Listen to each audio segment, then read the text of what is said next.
Non-binary persons, gentlemen and ladies, Laurel and Hardy, the audio performance you are about to enjoy discusses casinos and gambling. We do not recommend gambling with money you cannot afford to lose or that is needed to pay bills. If you have a gambling problem, contact your problem gambling hotline. If you do not know how to contact your problem gambling hotline, send an email to help@casinokombat.com. We will find that number for you and provide it to you. Our hosts' past performances are not indicative of anyone's future results, including his own. All materials presented here are based on actual facts. Names and dates are changed to protect the innocent and the guilty. Some events unrelated to outcomes may be omitted in the interest of preventing listener boredom.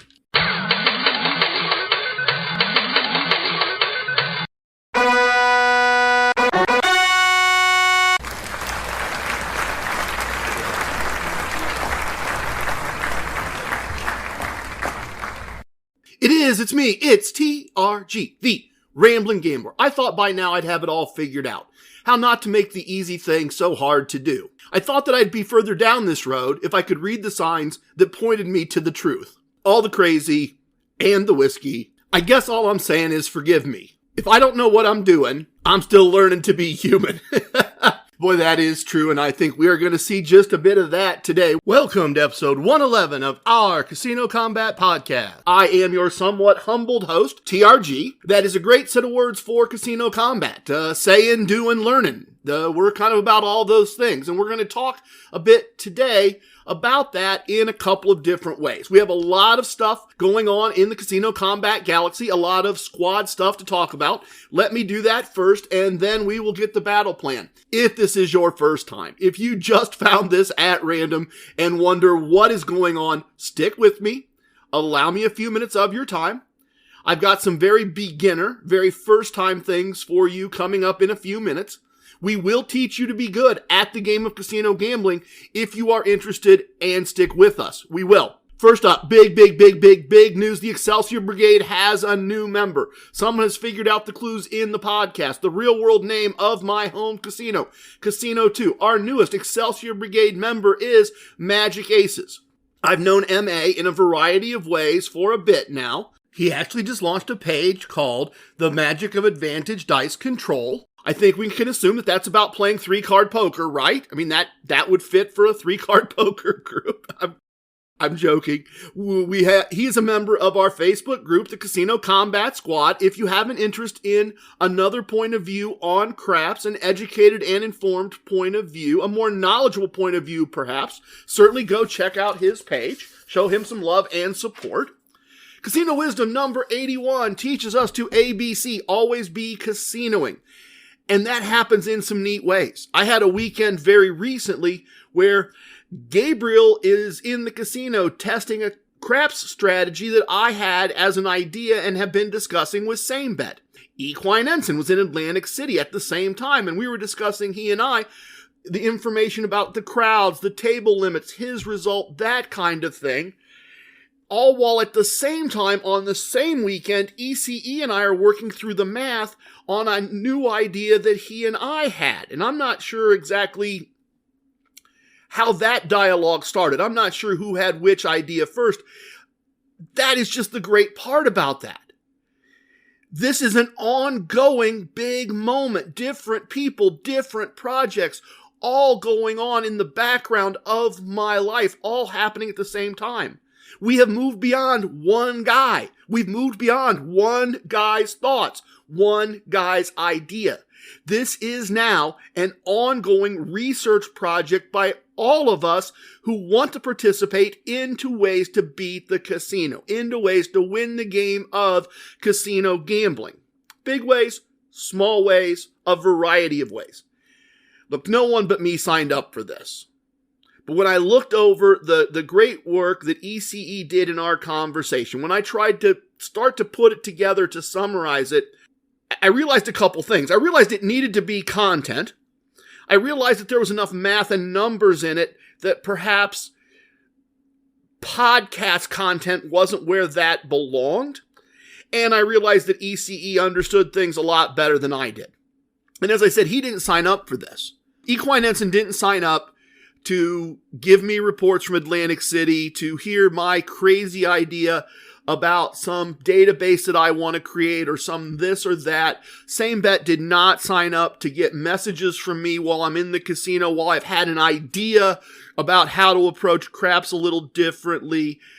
Gabriel didn't sign up to test my ideas. Well, I guess he volunteered. I guess he heard about the idea and thought maybe it was good enough that he wanted to give it a go. So maybe I get a little credit. He gets a little credit for actually volunteering for that one. But certainly ECE never ever signed up for me to send him an email and say, I'm requesting some content. I'd like you to put together, I did. I sent him an email and I said, content request, and feel free to say no. And if you wouldn't mind, and whenever you have time, and I said all those things, but I said, would you put together a blog post? Would you put together a blog post for us and summarize all that math that we were talking about, summarize that strategy we're talking about, summarize that thing we were testing so that the whole squad can use that information? And then I said, because quite frankly, you understand it better than I do, and it's going to take me a lot of time and effort, which I'm happy to do, but it's going to take me a lot of time and effort to translate your excellent math into something that I could send you to review. And ECE being ECE, East Coast Emissary, being an Inner Circle member, being fourth to the ring, was more than willing to help us out on that. What ECE and I were discussing was that while any outcome is possible, it is highly probable that with a nearly 50-50 wager, you will win at least one of every two wagers. And EC and I broke through the math, and we did some testing, and we were looking at, was it Baccarat, was it Blackjack? Oh, it should probably be this, it should maybe be that. And this created a process that ECE is calling the mini martingale for using free and match bets to maximize your profit. He did a great job of taking me through the math as we did some testing, and he then generously wrote out the entire mini martingale math, the entire strategy that we kind of came up with him being the leading mind on that, and me just kind of throwing in some ideas, published on the Casino Kombat page, in the blog section, as a blog post, as a PDF if you want it, for the squad to take a look at and or download. So that is there as well. It's in the blog section.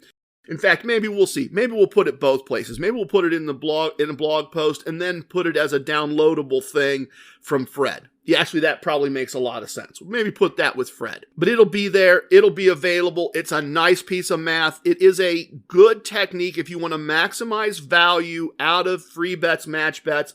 An excellent thing to come out of that little laboratory that is me and a lot of our other squad mates kind of just kicking ideas around, kind of going into the lab, kind of trying to bring information and value out of the conversations that we have that are offline. Alabama Renegade checked in, Excelsior Brigade member, with a great casino story and I think a bit of wisdom, although there's room here for debate. Here goes. Here's what AR said to me. He says, may I be so bold as to recommend an addition to your core concepts? If it doesn't fit the bill, at least it comes with a story that you might find interesting. And as a side note here, I am always to take suggestions. You don't need to be bold. I've made the invitation. The metaphorical door is open. In fact, I don't even have a metaphorical door. You are welcome to email me, message me, any way that makes sense to you, and you are welcome to make suggestions, recommendations, provide ideas, share stories. You're also more than welcome, particularly if you're an Excelsior Brigade member or an Inner Circle member. And if you don't want to do this, I understand, and I completely accept that. But you don't have to have your stories told in my voice, with my inflection, with my sense of what's important. You're welcome to take a voice recorder, record your story, and email it to me. These are available for almost every smartphone. They're available for almost every device and computer. You are welcome to record your story in your words, your way, and send it to me. And then I will happily have T-Rex. I'm so generous with T-Rex this time. I will happily have T-Rex edited in so that I don't have to read your story. You are welcome to create content on my behalf. That's not the point. That is not, it's a fun joke, I guess. It's an amusing way to present that. What I'm trying to really say is, particularly if you've involved yourself with the podcast and you want your voice to share your story, this is our platform and you are welcome. Anytime. Standing offer. Suggest away. Tell me your thoughts. So, I completely went sideways on that one. What my thought here is that I think this is more a wisdom than a core concept, but I may be wrong. You see, in a follow-up email, AR told me that as a truck driver, he found the podcast in January. That's January of this year. That's not that long ago. And he listened through the entire playlist and then realized that if I was going to keep an every 2-week schedule, which I consistently failed to keep, but if I was going to keep an every 2-week schedule, that wasn't going to be enough for him. So he went back through a second time, through the whole thing. And he is now on his third pass, and he is still finding things that he considers useful and informative and interesting. So it is possible, as the person who's been through the content the most, it is very possible that he knows the content better than anyone else on the planet, and this is a concept and not a wisdom. I might be wrong. He might be right. He might know my material better than I know my material. That is actually possible, but I still think we've got more of a wisdom than a concept. But anyway, he continues. A couple of years ago, I am playing blackjack with 2 of my friends on a riverboat with a dealer that we all know from past visits. Very nice guy, personable, and a lot of laughs. Only one table available, and we sit down with a bunch of ploppies. That's Ploppies, and I will digress once again, because I'm going to assume that some of you don't know the term ploppies. I normally hear this from advantage players, sometimes just from very skilled, very capable gamblers. A ploppy, particularly in blackjack, a ploppy is someone who doesn't know how to play basic strategy or knows but ignores it when it suits them. A lot of times they put money on the side bet and are more interested in winning a hard-to-win side bet than an easier-to-win blackjack bet. They don't know the core concepts. They don't know the fundamentals of good casino gambling. They just plop down one chip, one chip, one chip, one chip, and generally they always lose. So it's a derogative term, it's a dismissive term, it's a derisive term. It's kind of an insult that you say about people behind their back. You can't win making flat bets, and ploppies are flat bettors. So now we're up to speed on the terms and conditions, I guess. The vocabulary, that's a better word, the vocabulary. So he continues. He and his crew are consistently losing and just can't get any traction. And during one particular hand, the dealer dealt the cards and gave himself an ace. He did not ask anyone if they wanted insurance, which would be standard procedure, by the way. Instead, he immediately checked the down card in the mirror and exclaimed to the table, "Okay, nobody wants insurance." And he continues with the hand. He does this a number of times. Even throws in the, "All right, you'll need insurance on this one," my note. In other words, he's checked, he's seen the blackjack, and he's telling you, make the insurance bet so that you can win. And the ploppies were oblivious. But AR and his crew, they knew what he was doing. On another hand, my friend splits and busts on the first hand, giving all the proper hand signals. And he laughs and he says, "Wish that was on the other hand, ha ha ha." And the dealer says, "Okay." And he takes the card from the first hand and moves it to the second hand. And this went on for another hour or so. And the only thing AR can figure is that this is something that, coming out of COVID, the surveillance room was understaffed, or this was the dealer's last day of work. And then he notes you can do anything you want on your last day of work. In any event, this guy was committing some jail time offenses by blatantly cheating. Even though we were playing basic strategy and the dealer was cheating for us, we finally lost the rest of our buy-in and went home losers. AR says, "So my core concept is this. You can follow the concepts and play basic strategy 100% and even cheat at the game, but sometimes the cards are just the cards." And he notes that he never saw that dealer again. And you can certainly understand why.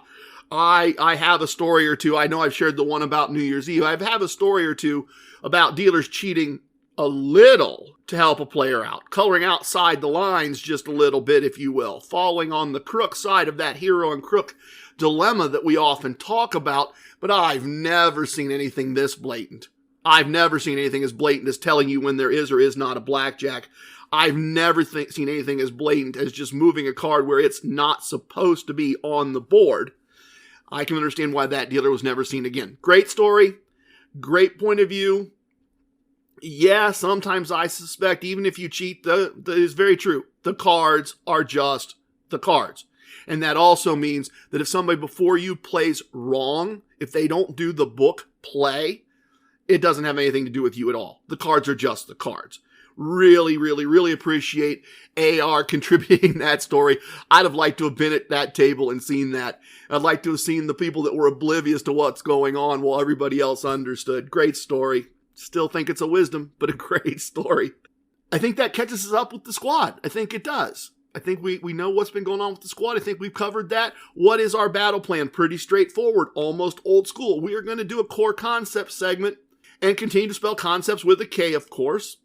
It's not surprising, I don't think. I don't find it surprising. Let me say it that way, that I understand our squad better now than I did at episode 5 or even episode 25. I've realized something really important about all of you and myself, and I'm going to use the core concept segment to explore what I've learned and some things I think you should have heard from me perhaps a bit sooner. And so apologies. I am still learning to be human. I sometimes don't know things until all of you teach me what I don't know. And I think we've missed a couple things, and I'm going to try to correct that.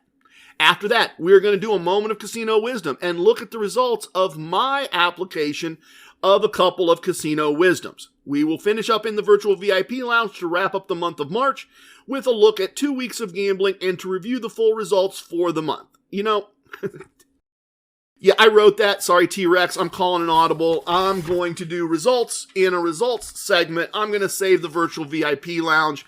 I suspect I'm going to need a sip or two after the results segment, so we will have some sips and a story about how Mrs. TRG and I ended up in Atlantic City for the very first time, and we'll do that in the virtual VIP lounge.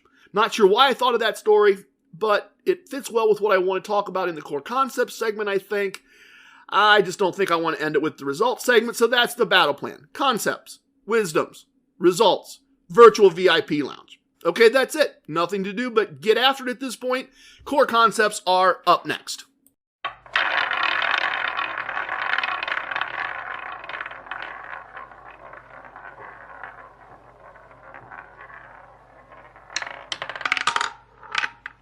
The core concepts of Casino Kombat are well-documented, fundamental ideas for beating the game of casino gambling. There's a blog post about it. Run it all down in details. I have done the boot camp playlist on our YouTube channel where I've gone through the core concepts and taught each one, in some cases, broken them out. Even single core concepts have been broken out into 2 or 3 short little 10 to 15 minute lessons.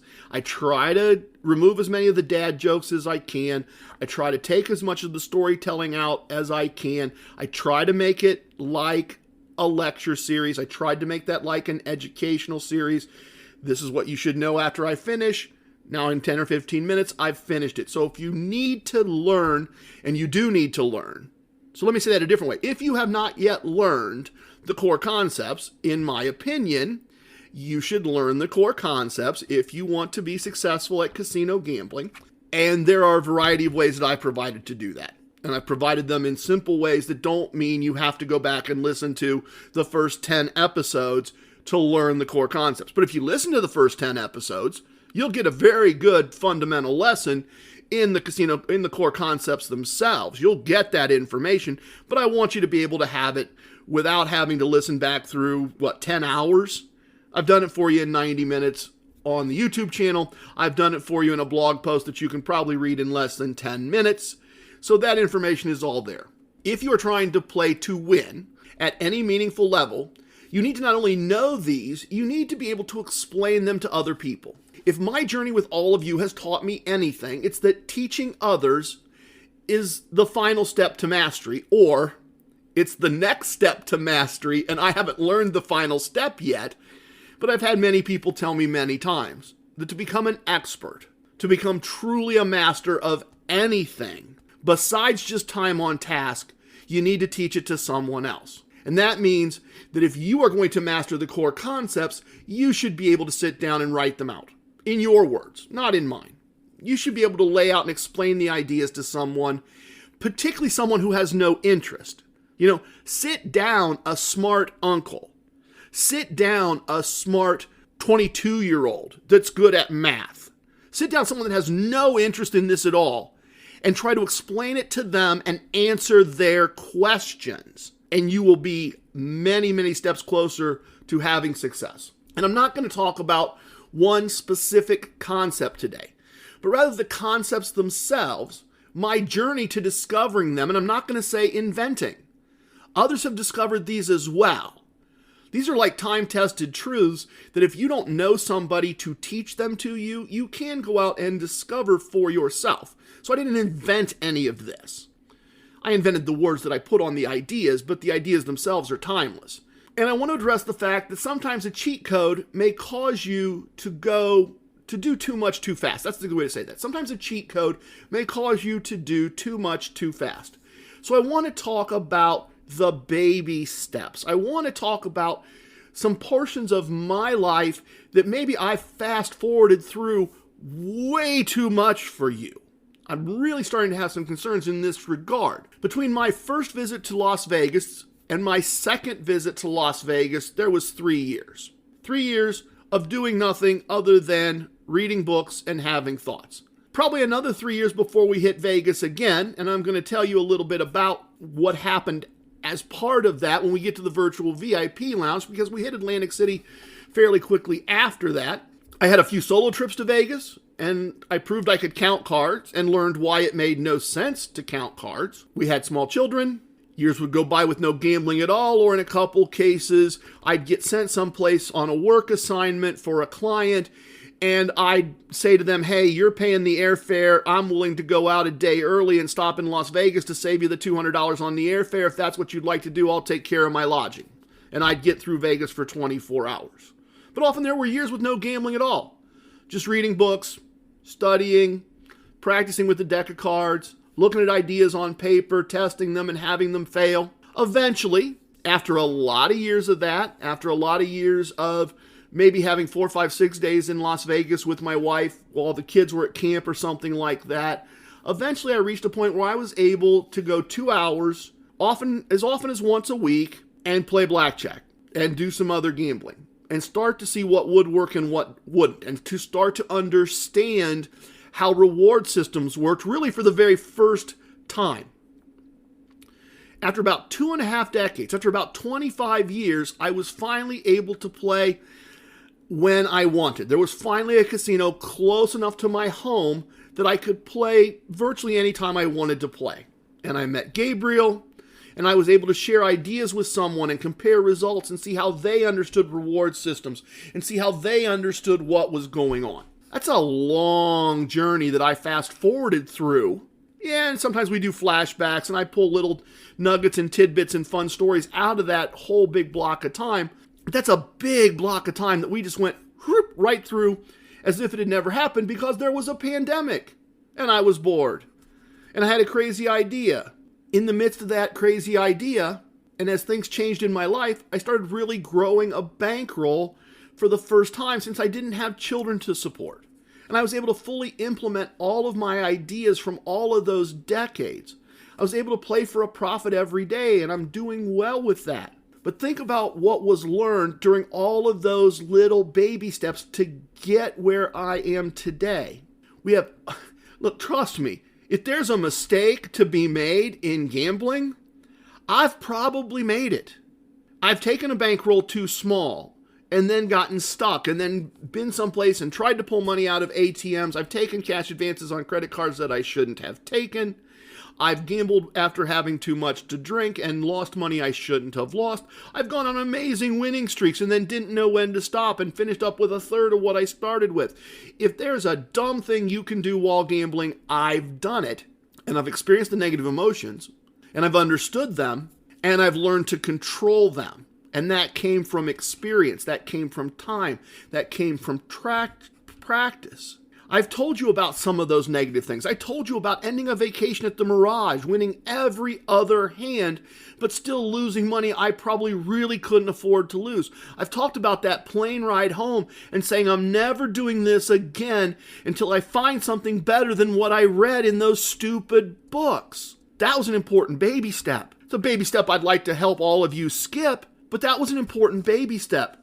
That was the revelation in ways of, I can't keep doing this way. Even though this is the only time I've done this in the last year or 18 months, I can't do that. I can't sit there, make a bet, win it, double the bet, because that's what a book told me to do, not the basic strategy book, a book about gambling wagering, not basic strategy. But the book said, if you win, double your bet. If you win again, put the same amount again, don't double it. You got to win 3 hands in a row to make any money that way. And if you win one, lose one, win one, lose one, win one, lose one, you lose a lot of money. I've told you about that. I've told you about that baby step. But it's easy, I think, to forget that. I think it's easy when you're listening to me. Forget that all that happened. I guess that's what I'm saying. It's easy to kind of lose the negative things in the positive things I'm telling you that I'm doing right now. The story about the story. To, in this case, get to the point. That's what we did. This may not be true for all teachers, all disciplines, all combat cultures, but in combat sports, for instance, in amateur wrestling or judo or some of the other things where choking someone out is a way of winning, you don't teach someone to choke someone out until they are willing to be choked out themselves first, and you don't teach someone you don't know as the teacher will use the technique properly. In combat sports, we force the baby steps by not giving the information until, as masters, we know someone is ready. Likewise, as I understand more aggressive martial arts, some forms I have studied but not practiced, you don't teach death strikes until you're sure the student won't use them unless forced to. Again, baby steps until the student is ready. And in some ways, I've actually taught equally, right? I haven't applied that because there's no real way to apply that. I've taught equally with no filter for who is and is not ready.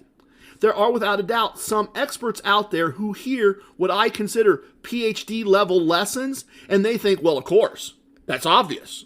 And there are others who perhaps really are not ready for the lesson that the PhD level person blows off. They weren't ready to hear the PhD stuff. But I have no way to enforce baby steps. I have no way to make that happen. And maybe that's on me. Maybe I should have locked some of this stuff up.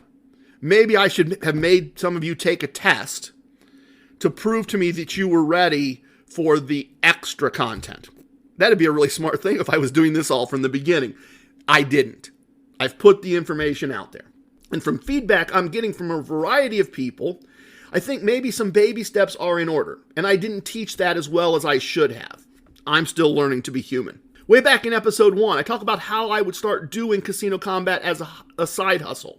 The steps that I would take to assemble a bankroll, select a brand, position myself to quickly get tier status. It was good stuff. It was on point. The right way to start if you were starting.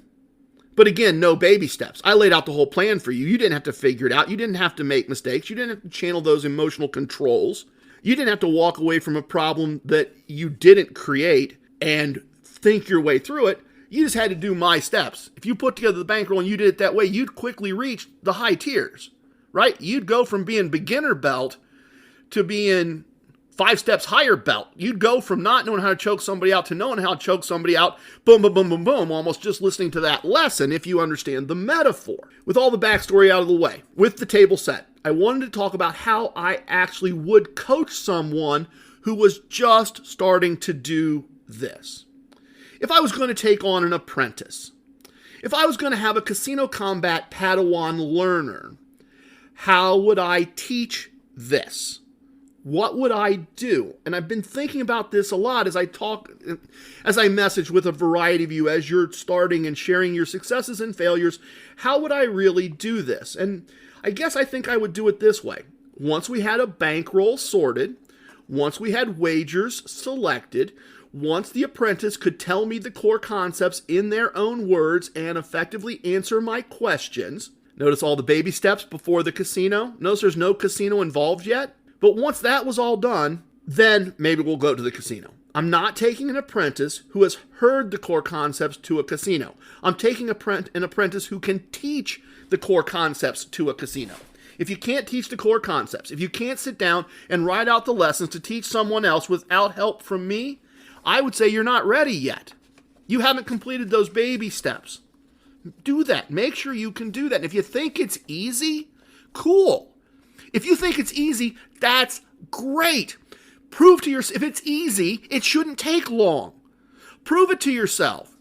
Take a piece of paper, open up a word processor, and write 2 pages on what the core concepts are. Put a header for each one, bullet point each one, and write the paragraph that explains it. And then go on my blog post on the website. It's one of the first ones. It's right there with the vocabulary. Go to the website, find the blog post, and grade yourself. See how well you did. If you can't teach the core concepts, you're not ready to go to the casino. Minimum. But once we get past those few baby steps, we're ready to go to the casino. Even one a couple hours away. Honestly, 2 hours away would probably be great. We sort out the apprentice's organizational tool. Got to have an organization tool. You're welcome to rebut that. You're welcome to tell me why you think that's wrong. But I'm going to need to be convinced that you do not need a casino organizational tool. And that doesn't mean it has to be a vest. It could be a crossbody bag. It could be a purse. It could be cargo pants. It could be whatever. But me and the apprentice would get the apprentice's casino organization right. Where does the bankroll go? Where does the spending money go? Where does the player card and ID go? Where's the chips going to go when you earn them and you're moving from place to place? What other things do you need? Do you need a pen? Do you need a notepad? What other things do you need? I'm going to have to do it again. I did it a while way back. Maybe I'm going to do a video and I'm going to go through the vest and I'm going to show you all the stuff I have added. You need to figure out what your casino toolkit needs to be. You need a way to organize it, and my apprentice and I would do that. And as we are doing that, as we are sorting out the casino organization process, I get to see everything the apprentice will be carrying into the casino. And that will include debit cards and credit cards, and I would know the balance of all those cards. And my first assignment to my apprentice, my first assignment to the Casino Kombat Padawan learner is go in alone, get a player's card, find a bar, have a seat, order an alcoholic drink. Yes, that's part of the lesson. Pay for the drink, tip for the drink, consume the drink, and come back for evaluation.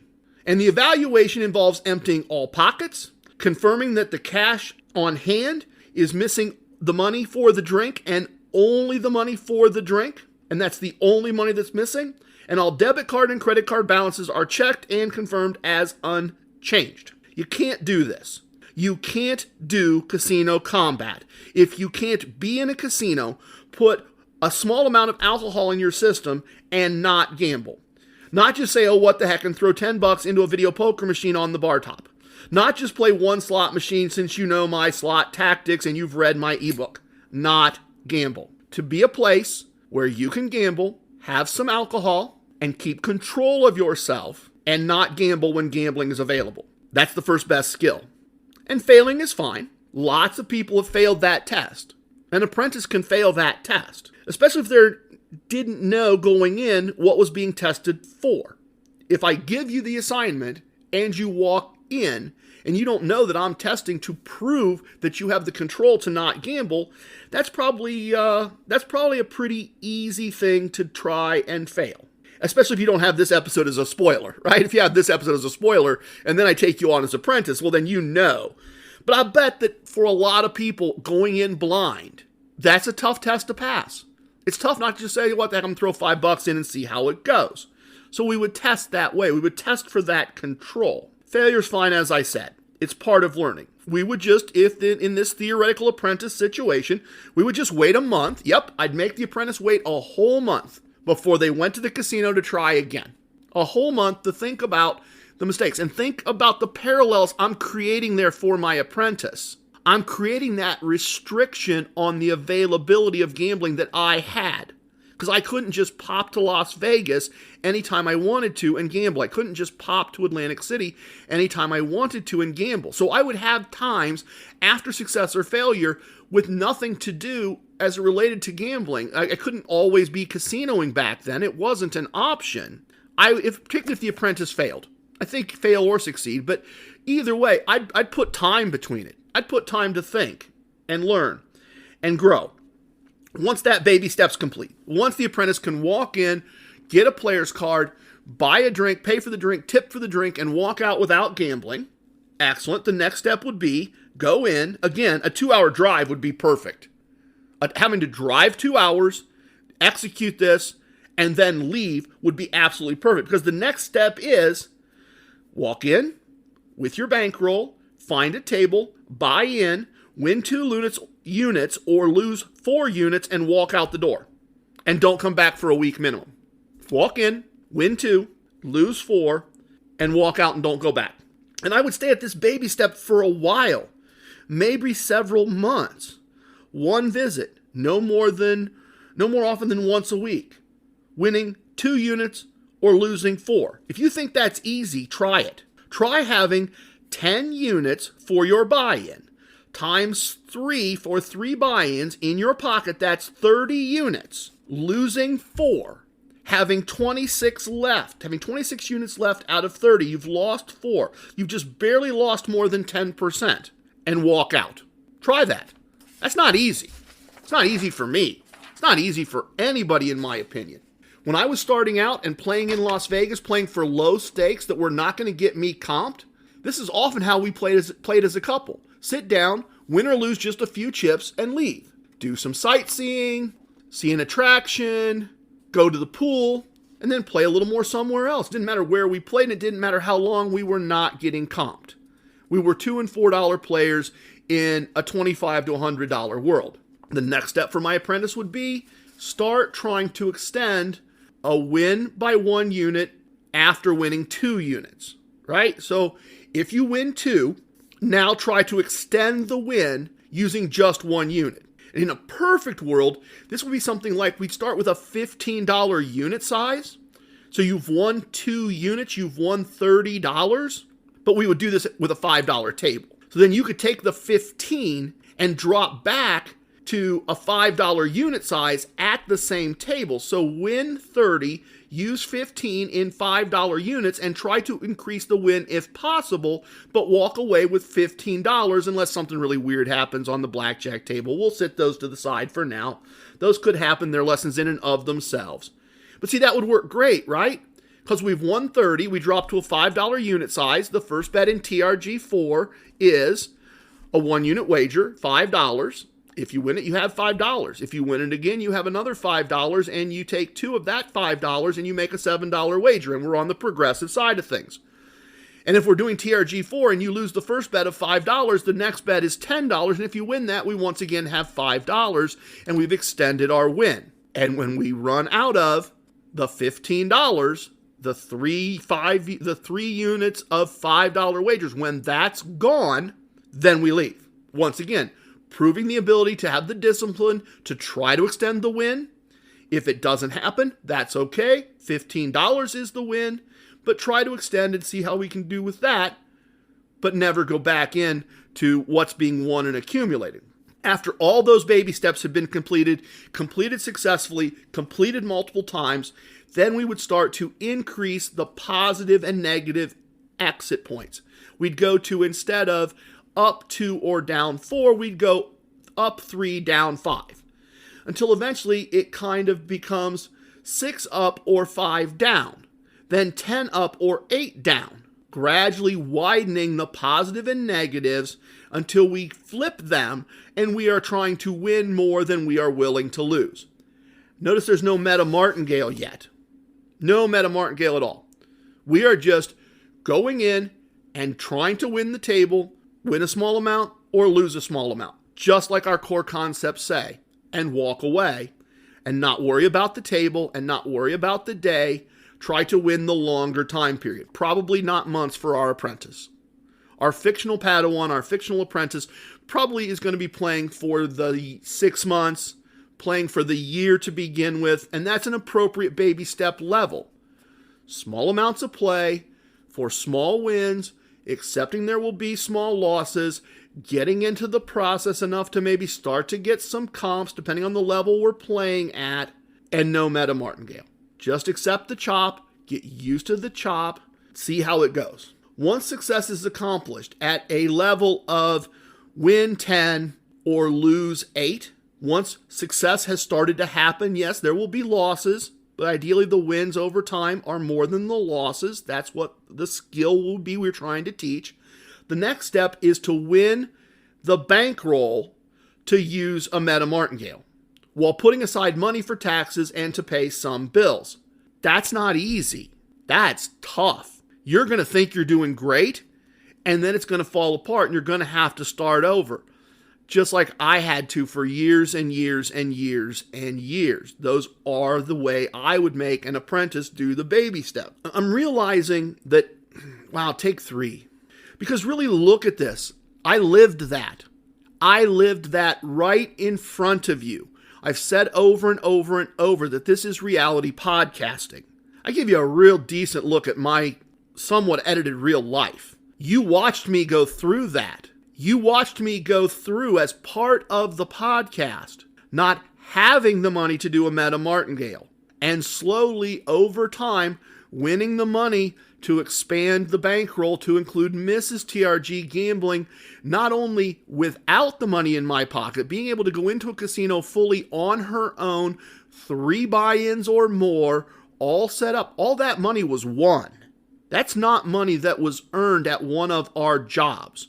Her bankroll, which is part of our bankroll, but is separate from my bankroll, is all money won. The money to do the meta martingale was all money won. And you heard it all. You heard me go through the process until just about a year ago, I had finally put that all together and had the meta martingale bankroll, which is a 10-unit buy-in, a 20-unit buy-in to bet double, and a 40-unit buy-in. It's a 70-unit total for the day buy-in at the smallest unit size, because we're going up at each tier. We're going up twice as big on the actual unit size. And I was able to put away 3 or more of those days to failure, which leads to a fair amount of success, as we've seen in the run since last March, in the run of basically a year. But in reflection, in watching other people do this, I'm realizing that process of having to win a big enough bankroll, I think was a very important one. Having enough disposable income to just fund the meta martingale from the jump and replace it as needed is great. That's a wonderful thing if you can do that. If you have the disposable income to just go, or the small table sizes, right? I guess if you have a $5 table size, it's easy to somewhat have the disposable income to just go, boom, I'm funded for meta martingale. And if it screws up, I'm just going to go to the ATM and take more, and that's fine. I don't care. That's a wonderful thing, but I'm not sure it teaches the discipline needed. I'd make this fictional apprentice do things the old-fashioned way. I'd make them earn it. This road is long. It is my intent to shorten it for you and provide companions and advisors. I've tried to be a trail guide. I've tried to create other trail guides. A 30-year journey reduced to a 2-year journey would be a tremendous cheat code, a real head start to success. I'm increasingly convinced that a 30-year journey and the lessons learned cannot be reduced to a 120-hour journey. That's roughly the length of all the podcast episodes if you listen to them back to back, approximately.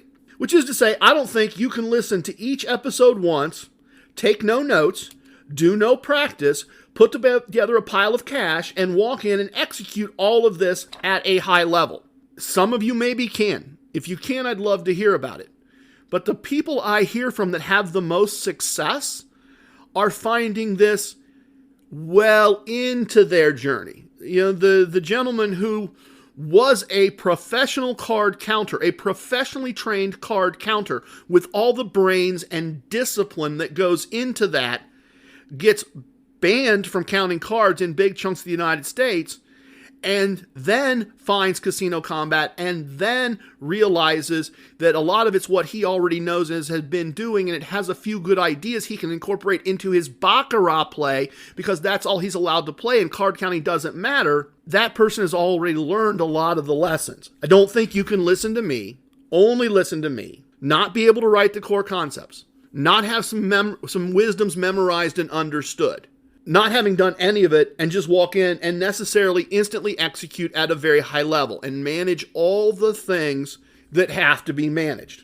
It would take a really impressive person to do that. And I hope that anyone listening that can do that would write and let me know. I certainly want to hear about that success.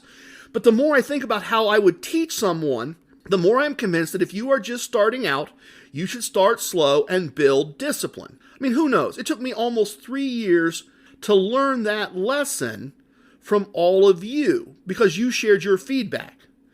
And maybe if we keep learning together, we will find a way to teach all of this without starting slow. It's possible. We're a smart group. But what I'm learning from all of you is that while we can mark the path, we can make the trail easier, we can note where the dangers are, we can put some people with you who can do what I'm talking about doing, I can be available, but it's probably not a one-day road. It is probably not a 5-day road. Listen to TRG for 4 days, got it, go. No, I think you need to start slow. When I recorded episode 1, I didn't consider myself a professional gambler. I didn't tell people I was a professional gambler. That'd be a ridiculous thing to tell people. Today I do. And I accept the fact that some people think it's ridiculous, and I don't particularly care. I know it's true. So I do say that. Some of that claiming I'm a professional is because I took the last step and started teaching others. May I suggest that you are not being fair to yourself to try to go from listener to professional gambler in just a few weeks. If I've created that belief in you, I have not been fair to you. My advice to many of you who have written to me has been slow down and master the basics. Thank you for teaching me how to do a better job of teaching others. I seem to recall a moment of casino wisdom is up next, so let's do that.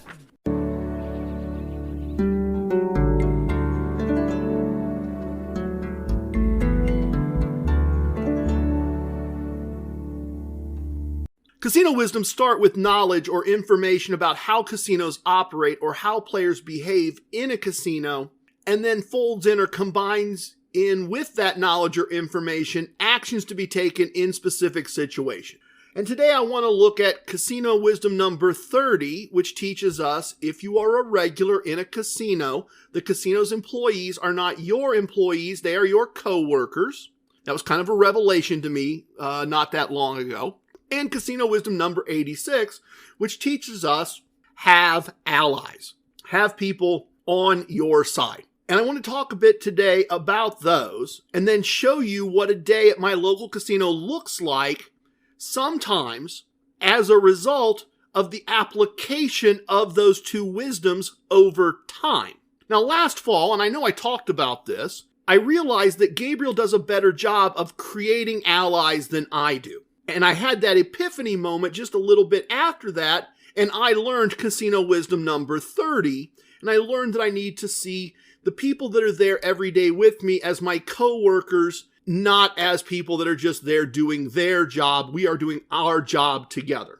And I've worked really hard to act on both of those realizations, to take actions to apply these wisdoms. And I want to talk about those actions, but admittedly, I guess we are back to heroes and crooks again in some of the application of this.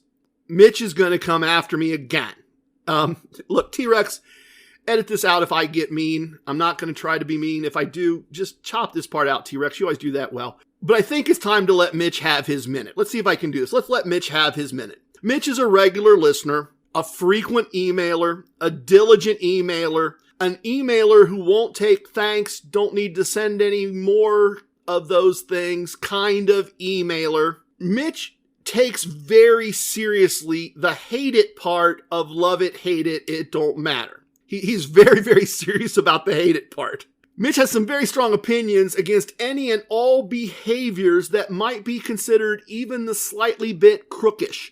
And I realize I'm kind of inventing a word there, but Mitch is eager to point those out to me in detail in almost every episode. Mitch even re-listens to find things that I shouldn't have done. Mitch will without a doubt find a variety of dark triangle personality traits in what I'm about to talk about. On the Mitch scale, some of what I'm going to describe is psychotic or sociopathic or psychopathic. He has a lot of different words. There. If T-Rex keeps that in, then Mitch, I've mentioned you. And unlike Mitch, some of you will hear this and say, sure, You had to figure that out? I do that all the time. Some of you are going to hear this and say, oh, that's how things work for me. I didn't realize why. And some of you are going to say, wow, I didn't think of any of that. So anyway, I tried to take some of Gabriel's basics, and these are very solid basics, and honestly, they're basics that in a lot of ways, in a normal job, I probably would have applied. But I tried to take some of Gabriel's basics and do a better job of doing my job. Not just knowing people's names at the casino, but paying attention and using them regularly in conversation. I paid more attention to what my coworkers share about their lives and ask about those things from time to time. As I said, those are things I probably would just instinctively do in social situations, probably instinctively do in situations where I was working with someone regularly, but I needed that revelation and that look at how Gabriel does things so much better than I do to realize some of you needed to do that. If your response is, of course, why wouldn't you do that? Good for you. I'll be honest, this just hasn't been me in a casino situation. That's not my lens until recently. I mean, I don't try to remember the name of the person who rings up my purchases at a big box store or the gas station when I buy a bottle of water. Some of you probably do. Regardless, I changed. Mitch will tell me that by doing that, Mitch will tell me I manipulated people for my own advantage. And I shouldn't manipulate people. Okay, Mitch got 2 minutes. Also, using Casino Wisdom number 30 as a guide, I bought a bunch of $2 holiday lottery tickets. And it was a huge hit. As I was going through the casino, as I was going through my normal day and applying the idea that these were my co-workers, I gave out the lottery cards as gifts to people, to casino employees, to other people that work at the same casino with me. And if they were people, it's the bartender, it's the cocktail waitress, right? I would give them their normal tip, and then I would hand them one of the $2 scratch-off lottery tickets, and I would say, Merry Christmas, Happy Holidays, whatever greeting seemed appropriate in the moment. What a weirdness that we have to worry about that. And then I also learned something about myself. I said Merry Christmas and gave a $2 scratch-off lottery ticket to the guy cleaning up the parking garage. I gave one to the people that hand out the big box gift cards on Thursday afternoon. Just walked right down the line and said, Merry Christmas, Merry Christmas, Merry Christmas. I gave them to some pit bosses. Pit bosses don't normally get gifts or tips, and it wasn't a tip, it wasn't cash, it was a gift, so they were allowed to accept it, so I gave them to a lot of pit bosses. I spread them around, I tried to be generous, I tried to pay attention over the course of about a week and not give the same person more than one. I had a number of people tell me that they won because of the lottery ticket that I gave them. And so it's amazing now, right? If that guy cleaning up the garage is cleaning up the garage when I pull in and park, and I don't necessarily feel good about this, and maybe that means Mitch is right, but the guy will sprint 10, 15 yards to open a door for me, which he does not need to do. That is not part of his responsibilities at all. But it created a lot of goodwill, and it didn't cost me very much money. And I did treat it as one of the expenses. So that's part of the reason I didn't do as well as I might have liked back in December, because I spent part of the little bit that I had won on buying these lottery tickets. But it was money well spent. People really appreciated it, enjoyed it. Several weeks ago now, maybe more like a month, I went into my bank to do some business, and I was the only person coming into the bank, and two of the tellers were chatting as I walked up, and they were saying, well, what do we do with this? Why did corporate send this to us? What are we supposed to do with these bills? These can't go in the drawer. And as I was walking up, I came to understand that somehow, unexpectedly, they had got a brick of $2 bills. And it didn't, in their inventory system, go anywhere. They were just going to throw it back in the vault because they didn't want it, they didn't ask for it, they didn't need it, they didn't have a place for it to go. And so when I got to the counter, I said, am I to understand that you have a whole bunch of $2 bills you don't want? Because the young squire had told me about this blogger, this YouTube star that had used $2 bills to tip, and people really appreciated it and thought it was unique and fun and special and something they wanted to save and keep. And I said, I'll just give you cash for the $2. And they're like, you want this whole stack of $2 bills? And I said, sure. And so I gave them some money, and they gave me the $2 bills, and I added them to the stuff that I take to and from the casino with me. And I just always keep, 5, 6, 7, 8, 10 $2 bills in with the rest of my bankroll money. And I don't tip every waitress every day with a $2 bill. If someone gives me a water and I haven't seen them in a while, I'll tip them $2, which is more than I usually tip for a bottle of water. Those bottles are pretty small. If in 2 hours I order a bourbon or a Canadian whiskey and they bring me that again, I'm not necessarily tipping with a $2 bill again. And I'm looking forward to doing some of that in Atlantic City or Las Vegas. But once again, I tried to treat people differently. And admittedly, I tried to treat people differently because I wanted to have allies. Because I wanted to treat them as coworkers, not as employees, certainly. I wanted to change my lens on how I interacted, but I wanted to build allies. And that is a manipulative thing. If you want to say that's a crook thing, how dare you try to be nice to people, to manipulate them to be nice to you? If you want to take the Mitch take on things, I guess I can't tell you you're wrong. I'd prefer you not tell me I'm a sociopath for doing it, but if that's your take, that's your take. Love it, hate it, it don't matter. Please share with your family and friends. So last week, I kind of saw this all come into focus. I saw the results of this, kind of without realizing it. Early in the week, I noticed that dealers, let me tell you a little bit about the casino first. Let me set the stage. Let me give you a little of the backstory. At my local casino, there are 2 pits that are 3-2 blackjack. They are always $25 minimums. There's usually one at the very far end that's a $50 minimum. You may enter a game after some cards have been dealt. That's called mid-shoe entry. But whether players are playing or not playing, if you enter mid-shoe, you are not allowed to wager more than $100. And the reason for this is to provide some education and context. This is one of the ways the house protects the game against a card counter. Because there was a brilliant blackjack card counter and theoretician, a guy who thought and wrote a lot about blackjack back in the 70s and 80s. And his last name was Wong, W-O-N-G. And he invented a technique called Wonging, W-O-N-G-I-N-G, into a blackjack game. And the technique goes like this. You watch the cards shuffled. You watch the cards played. You count the cards. You do a card counting thing, standard technique. I've explained it before. It's easily found online. You do pluses and minuses and divide by the number of decks remaining, and that gives you a true count. And when the true count is a very high, positive number, you want to bet a lot. So Mr. Wong realized that since he knew how to count cards, he could count cards, and then only when there was a situation that he could take advantage of, then he would put money at risk. You might have seen a similar thing in the movie 21, where a series of people would count and then have a signal to let the big money player show up and just make a few big money bets in a high player advantage environment, collect some money, and leave. Same idea. So this casino, where I spend most of my time when I'm in town, won't let you bet more than $100 if you're just a person who sits down. You got to wait for the cards to be shuffled, which is to say you've got to wait for the count to be reset so that you can't back count the deck and only take advantage of things. So I started noticing, before I tell you a really great story about a really great day, I started noticing that if I sat down at a table where some of the cards were already gone, the dealers would just shuffle and give me fresh cards without even asking. The normal procedure at this casino is that if I wanted that courtesy, I would ask. Then the dealer would ask the pit boss, and if the pit boss wanted to grant me an abnormal courtesy, an unusual courtesy, a courtesy they did not have to extend, then the cards would be removed from the shoe, placed in the shuffler, and fresh cards would be provided.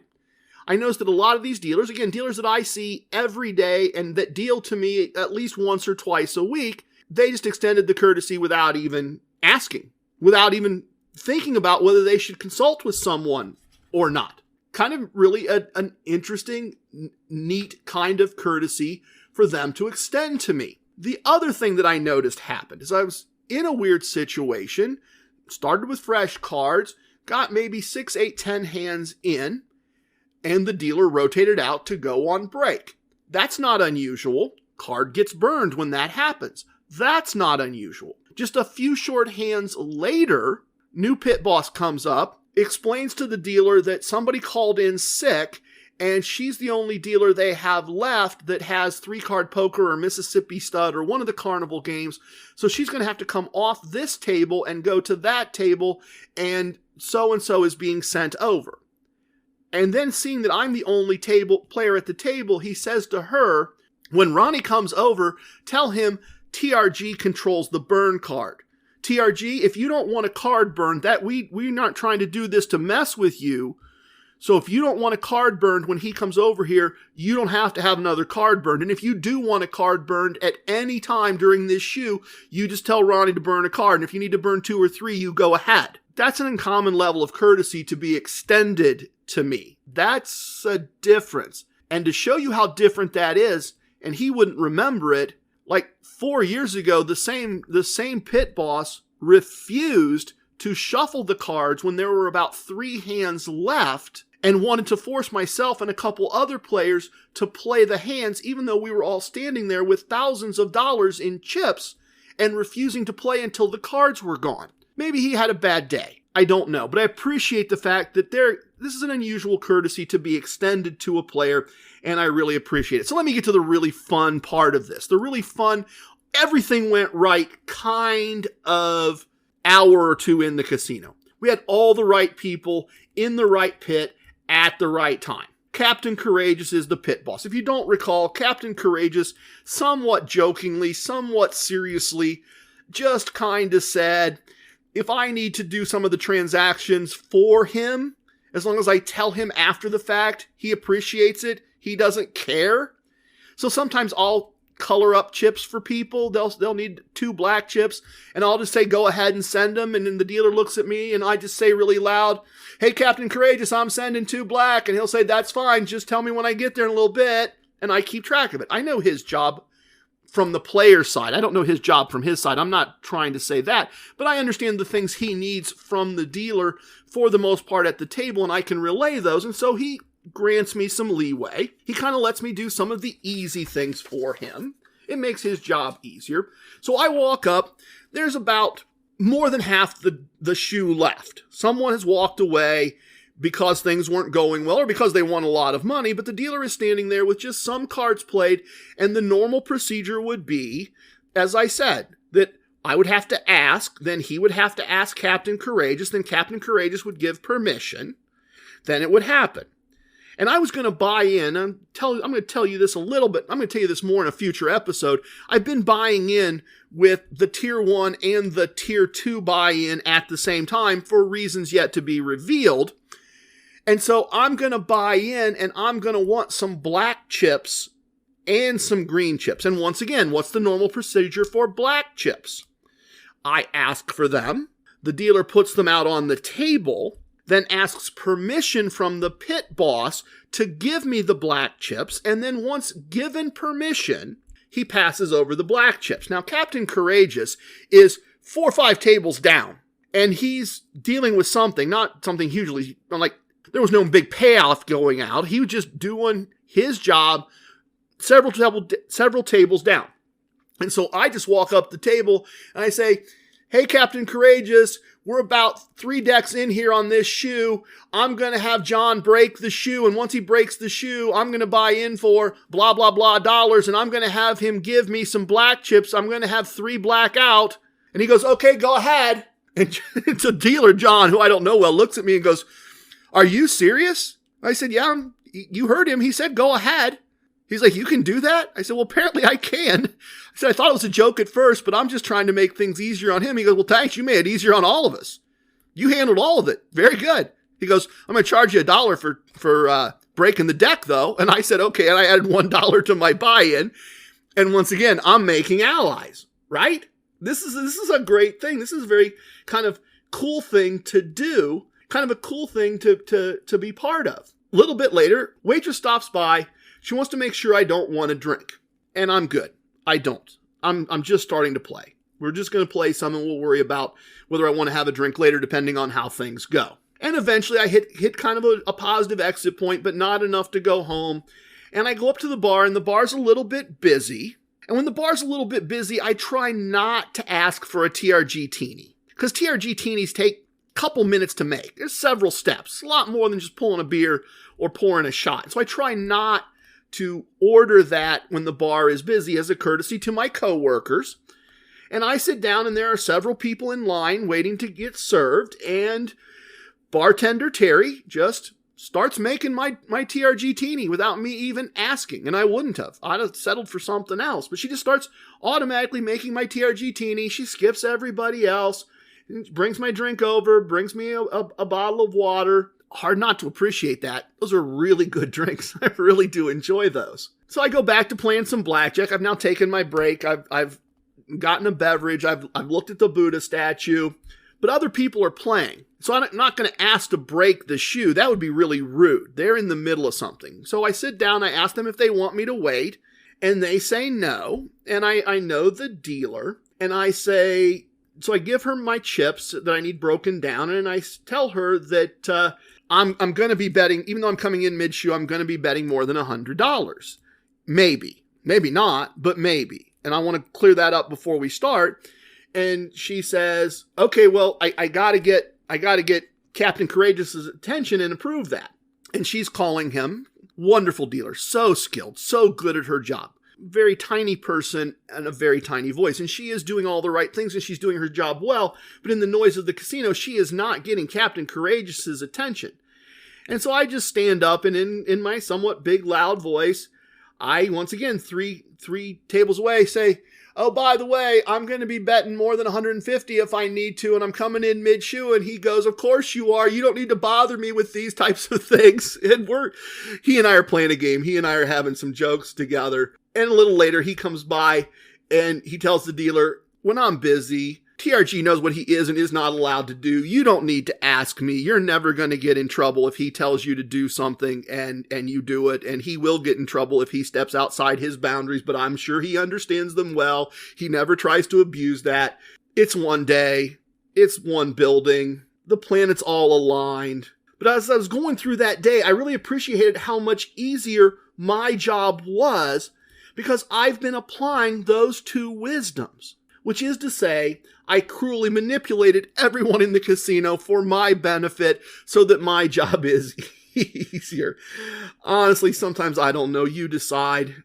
If you want to pass the Mitch test, don't remember names. Don't ask about camping trips. Don't give gifts. Don't tip the guy who sweeps the floor in the parking garage lobby a $2 bill. Don't do any of those things because, according to Mitch, that makes you a crook. I don't know, folks. You decide. I got some results to share with you. Let's do that next.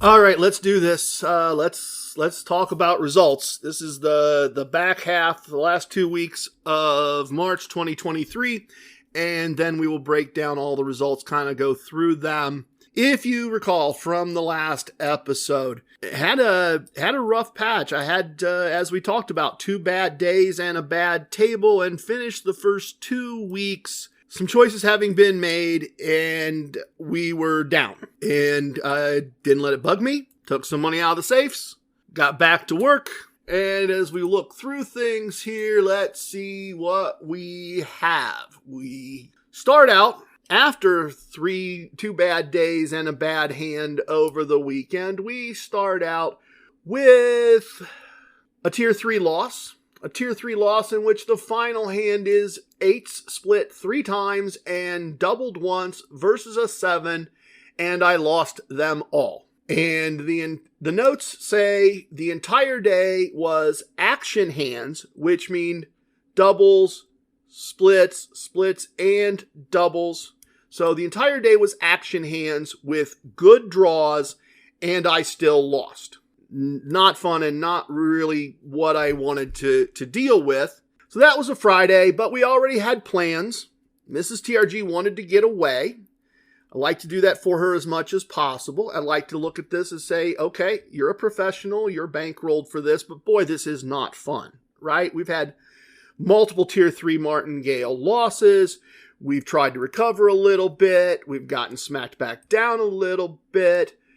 And so we had a little bit of a plan. Bubba wasn't able to come through and comp us at Casino 1, but we did have some good match plays, and we did have some good this, and we did have some good that.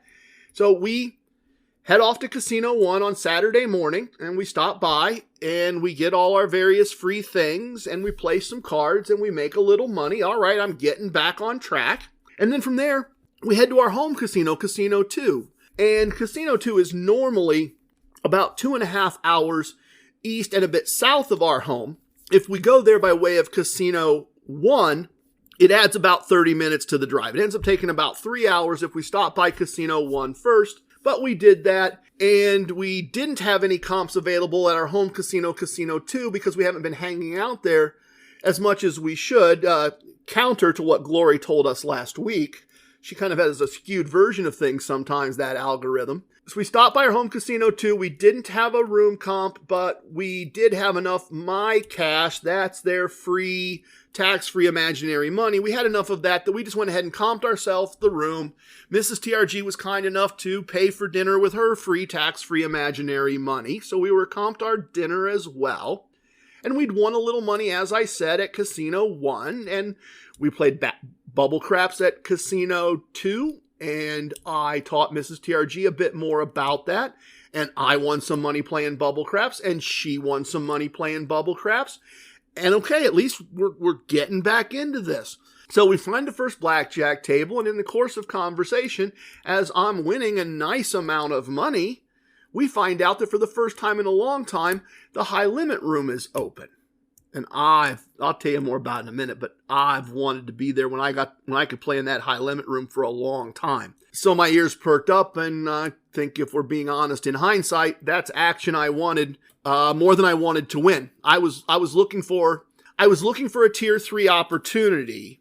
I wasn't manufacturing one, but I was sitting there the whole time looking for a tier 3 opportunity. So I had a tier 1 win. I had a little small tier 1 loss. Not the end of the world. Not a big deal. Because I followed it up with a tier 2 win. So I'm in good shape, right? And in the back of my mind, it's like, oh well, back to tier 1. Not going to maybe get to that high limit room. So we went and got some food. As I said, we comped ourselves some food. Came back, and I had a tier 1 loss. And I had a tier 2 loss. And so I told Mrs. TRG I was going to go play in high limit. And the reason I've always wanted to play in this high limit room is it's got to be, other than the Mirage high limit room, other than like the Bellagio high limit room, this has got to be one of the nicest high limit rooms in the Midwest. Huge room. I mean, let me back up a step. Most high limit rooms are just a quieter space with some walls to separate them from the main floor. Sometimes it's just a partition. Sometimes it's just 2 tables down on the end with a different colored sign telling you that those are the high limit tables. This is a huge room. Great big long beautiful bar. 2 different seating areas to just sit and hang out and talk, almost more like a VIP lounge than a high limit gambling room. Some high limit slot machines. Just a really nice beautiful area. And every time I've been there, it's been closed. I've never gotten a chance to play there. So I was admittedly a bit eager to, when the opportunity presented itself, go back and try it out. And I did.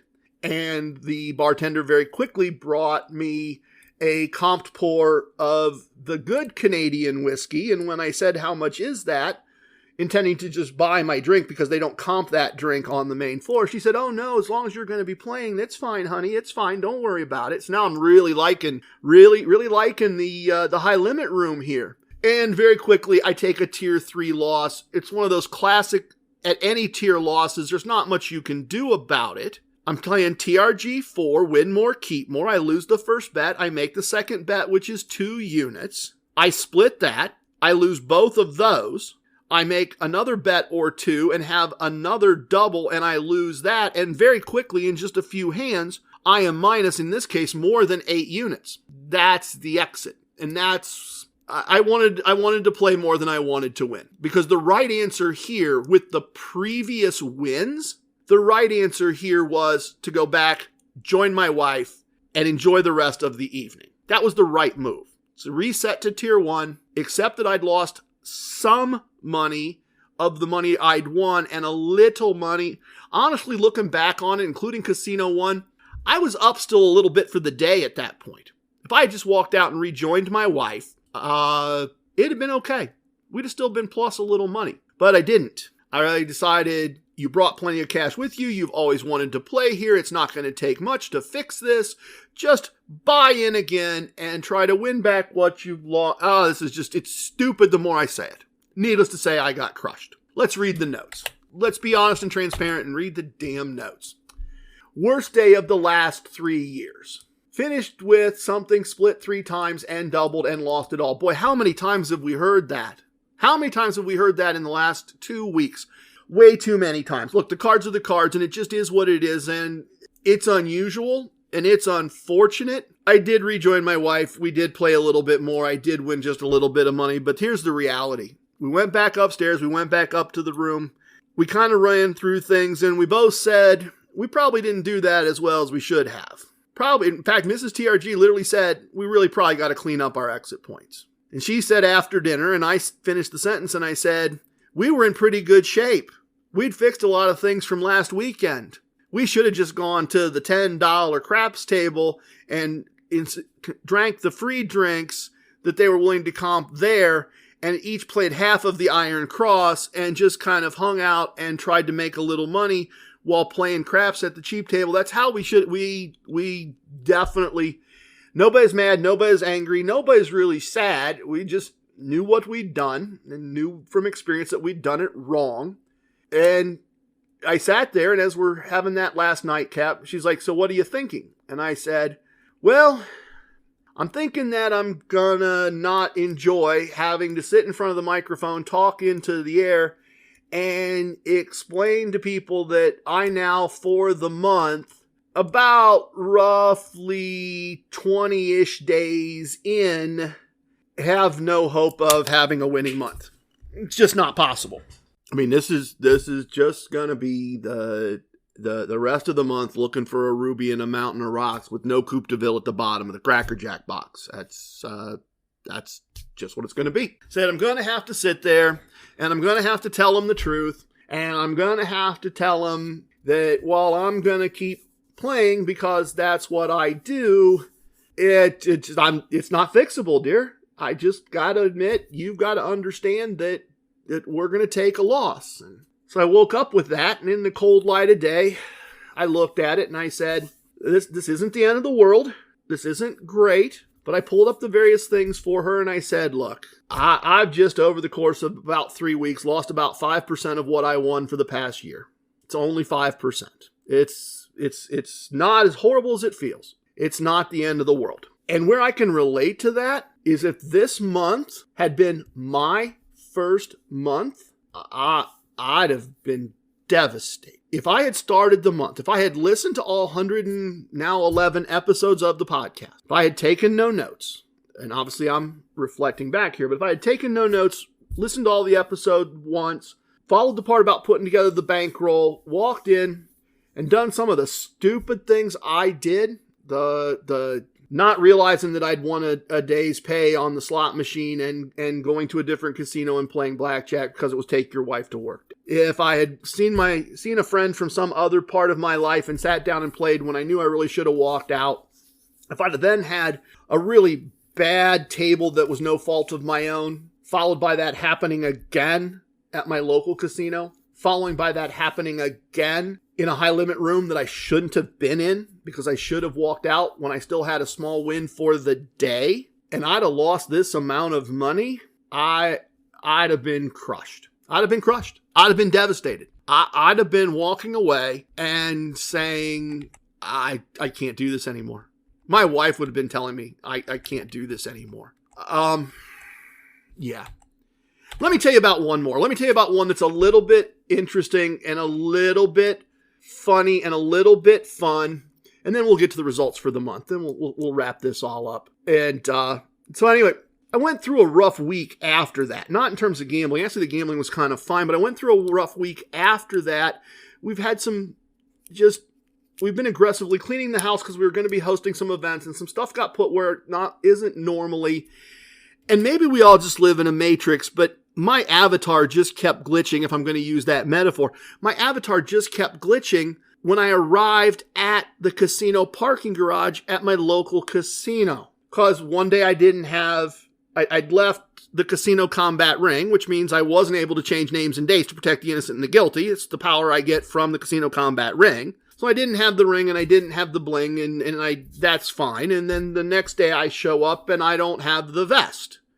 The vest got put the wrong place to clean up the house to have people come over, and so I didn't have a vest, which means I didn't have all the bankroll, and that's fine. I have more of the bankroll in a cloud safe, as I've called it. I was able to get some extra money out from bankroll point of view, but it was really interesting. As I walk through the casino, it's more difficult. I'm annoyed. People are not getting out of my way. It is amazing to me what that stupid vest does. I would never have known this if I'd have just bought a purse instead. I never would have known this. I gotta get out of other people's way. And Mitch will probably complain about that. That's probably a sociopath for having the vest. I don't know. Mitch isn't in my head this much. I'm just having fun with it. If we're going to give him his minute, we might as well give him 5. Might as well give him his 10 minutes of podcast fame. What the heck? Nothing's organized. I don't have a pen. I don't have hand sanitizer. I don't have a whole variety of things that I'd normally like to have. And as I'm walking up to the table, I'm having a thought, and I'm keeping it to myself, and one of my favorite pit bosses is there, and he comes over to take my card, and we exchange pleasantries, and he goes, "No vest?" And I said, "No." I pulled into the parking garage and realized it was in a different closet because we had people coming over, so I didn't see it when I walked out, so I didn't bring it with me, and I got here, and it was 4:30, and my only choice was to come in without the vest or to drive an hour round trip to come back and park in the same. I said, I just decided I'm going to go ahead and try this, and he goes, "I'm not sure you can do this without the vest." And I said, well, I'll be honest, the first thought as I got ready to sit down was kind of exactly that. My first thought was, can you do it as Bruce Wayne? Because that's really what this is, right? That's the comparison. TRG without the vest is Batman without the utility belt, which is just Bruce Wayne, right? Now, yeah, he's still the world's greatest detective, and he is still an Olympic-level athlete, but as the Joker has told us, he doesn't have all those wonderful toys. And that's my thinking. And he goes, well, or Clark Kent. And then we had a bit of a conversation, which was fun. I said, no, that really isn't the right comparison, is it? I said, because Clark Kent is still as strong as Superman. He's still faster than a speeding bullet. He can still stop a locomotive if he decides to. He can still drop down his glasses and burn something. He's still Superman. And he goes, yeah, you're right. You're right. This is not Superman and Clark Kent. This is the question. Can Bruce Wayne do what Batman can do? Fun little thing. And the reality is, yes, I could. I did just fine as Bruce Wayne. It was fine. Just a little weird. Just a little weird.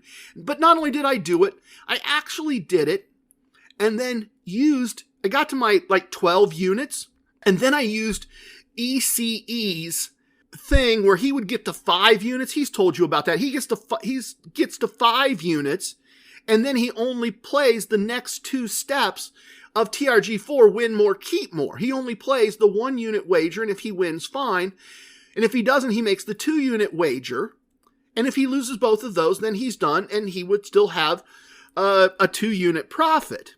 Well, I got to about 10 or 12 units and then started doing that and then added another 4 units to the win. So not bad, and particularly not bad because I was doing it as Bruce Wayne, not as Batman. So that was fun. It was a fun little thing. It was a fun little conversation to have. It's a fun way to transition into let's do results for the whole month. Let's do this. Let me pull this up here. Let me remind you, if you're new here, if this is your first time, I am not bragging, I am not boasting, I am not trying to impress you. You should not be impressed. There are many people that get better results than I got this month. Let me tell you, I got better results than me the last 11-ish months. So, not trying to impress you, not trying to brag or boast. What am I trying to do? Trying to follow the core concepts, which are gamble for the month, which just means gamble for an extended period of time, not for the table or the machine or the day. I'm trying to take a long-term view of this. I gamble by the month. It gives me a lot of peace of mind to sit and do this before I talk with all of you and then sit and do it again with all of you and walk through what happened. Have that memory of sitting in that hotel room. Read my notes that says this is the worst day you've had in years. Read my notes about all the things that went on. Analyze it. Put some context around it. Think through it. That's part of our core concepts. And the other part of this is I have believed this since before I owned a microphone. I have believed this since the first time I ever spoke to any of you. If you don't have some semblance of my results, why would you trust me? Why would you even think about believing anything I've told you if you didn't have this critical piece of information, this key, crucial, critical piece of information? Why would you do any of this if you didn't have this information? So I feel an obligation as your podcast host, your somewhat humbled this month podcast host. I feel an obligation to do this.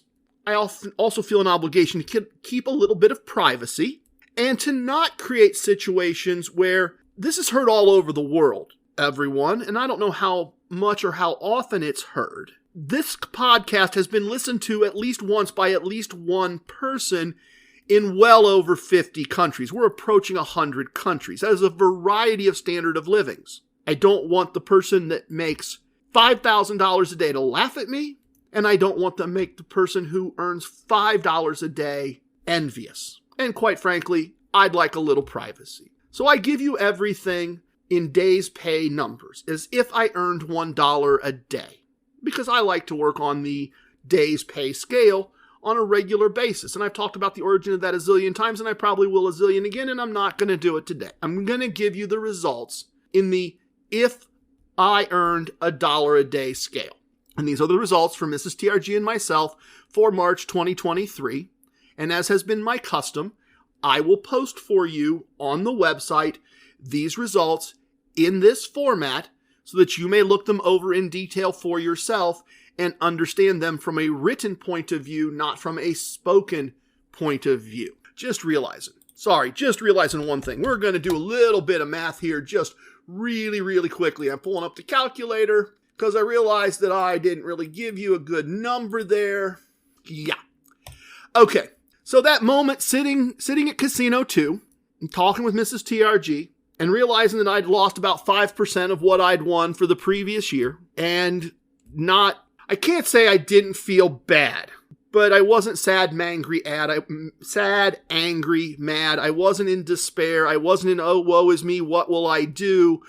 I knew what I was going to do, but I didn't give you that number. At the lowest point of the lowest moment of negative outcomes for the month, I was short $16.67 on the $1 a day scale. $16.67. The equivalent of losing over 3 weeks' pay. 3 weeks. As if I had gone to work at my IT job. It was as if I didn't have casino gambling as a side hustle, and I had worked for over 3 weeks, every day, 5 days a week, and I had lost all the money that the customers were going to pay me. So that was that moment at Casino 2. And so with that number in front of us, let's look at the results for the month, and let me share with you that we finished the month, Mrs. TRG and I, having lost $3.52, rounding up, if I earned $1 a day. Playing slots with our own money, using TRG slot tactic, el numero dos, we lost 75 cents. Again, rounding up, playing slots with our real money. But watch this, and you know I had one really good slot win in here because I do believe, as much as I understand that you can't win money playing slots, everyone knows that, and we laugh the people out of the bar that think that that's possible, we are seeing over and over repeatedly that while we have months where we lose money using TRG slot tactic el numero dos, we have lots of months where we lose money playing with our own money, and we've had plenty where we've won, but it happens like this over and over. That play and that loss drives the free slot play. We had $1.64 of free slot play. From that, we won $2.25, again, rounding up, playing the free slot play.